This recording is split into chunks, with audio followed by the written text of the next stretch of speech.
और नवरात्रे में भी देवी की आराधना का एक स्मरण का सुख है महाराज।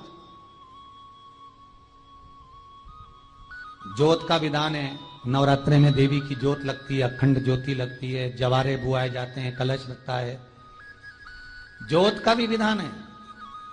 जिसके यहां दिया अखंड जलाया जाता है, अगर वो दिए की लो, दिए की बाती अगर दक्षिण दिशा की होती है तो उसके घर में साल भर में एक घात जरूर होती है।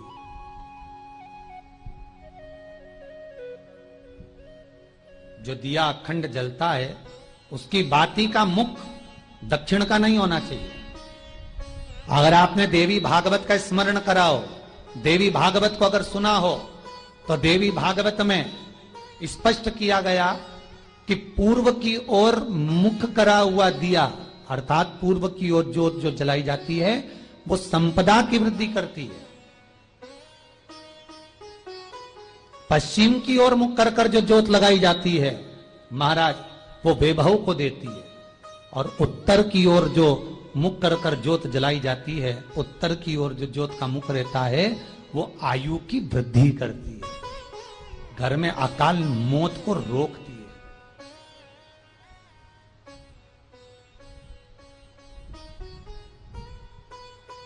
नवरात्रे का जो भाव तत्व है उसको भी अच्छे से समझ लेना।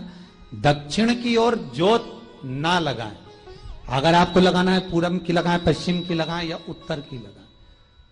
और जितने दिन महारानी जगदम्बा जगतधात्री दुर्गा भवानी, अब की बार माताजी घोड़े पर आई है। हर बार देवी बदल बदल के आती है, इस बार जो नवरात्रे आए वो घोड़े के आए। तो घोड़े पर जो देवी जी आती है वो समृद्धि को देने वाली आती है, लक्ष्मी की वृद्धि करने वाली आती है। जैसी घोड़े की रफ्तार होती है उस रफ्तार से लक्ष्मी घर में आती है। तो ये मत सोचना कि कोरोना महामारी ने हमको नीचे गिरा दिया या कोरोना महामारी ने रोक दिया, कमाई के स्रोत रोक दिए, धन रोक दिया। चिंता मत करना। मेरी मां जगत जननी दुर्गा भवानी अब की बार घोड़े पर आई है। साल भर में इतना धन दे देगी कि आपने पीछे के 4 साल में नहीं कमाया होगा, इतनी मेरी मां भंडार भर देगी। ये घोड़े पर आई है, कोई साधारण नहीं हो सकता। देवी भागवत में स्पष्ट किया गया, जब जगदम्बा मगर पर आती है उसका भाव अलग है, और जगदम्बा जब हाथी पर आती है उसका भाव अलग है, और जगदम्बा जब घोड़े पर आती है तो जगत को समृद्धिवान बना देती है, वैभव में कमी नहीं आती।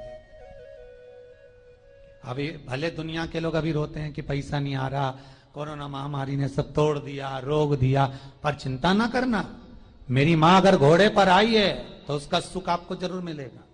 एक जरा सी मिट्टी की दुकान भी अगर आप खोल कर बैठेंगे तो चांदी और सोना के बराबर कमाएंगे, इतना धन देगी वो माता। साधारण नहीं है मेरी माता। तात्विक सुख का आनंद देने वाली, लाभ तत्व प्रदान करने। और नवरात्रे में भी अगर आपकी कोई कामना है, आपकी अगर इच्छा है, आपका मन है, तो जगत जननी की आराधना करो। पति और पत्नी में अगर क्लेश है तो जगदम्बा के मंदिर में मक्खन चढ़ाओ, प्रेम बढ़ जाएगा। आपको लगता है कि पति कोई अन्य स्त्री से लगा हुआ है या परिवार टूट रहा है, तलाक तक पहुंच गया है, तो माता के मंदिर में आप ध्वजा लगवाइए, उस ध्वजा पर मक्खन लगाकर लगवाइए, आपको लाभ मिलेगा। महाराज, यदि आपको लगता है कि बच्चे बहुत ज्यादा अपशब्द बोल रहे हैं, मुंह चला रहे हैं और प्रेम नहीं रख रहे, तो माता के मंदिर में लाल पुष्प, लाल चंदन और लाल चूड़ी मां को समर्पित करिए, प्रेम बढ़ेगा। बच्चा कभी आप जी से कम नहीं बोलेगा, प्रेम की भाषा निकलेगी मुंह से। मां जगतजननी की आराधना, जगदम्बा की उपासना। नवरात्रे में 9 दिन में से कोई एक दिन ऐसा ले लो जिस दिन कन्याओं का भोजन कराओ, साथ में उनको लाल चुनरी ओढ़ाओ या कोई लाल वस्त्र, लाल पूजन की सामग्री उनको दो, सुख मिलेगा, आनंद आएगा।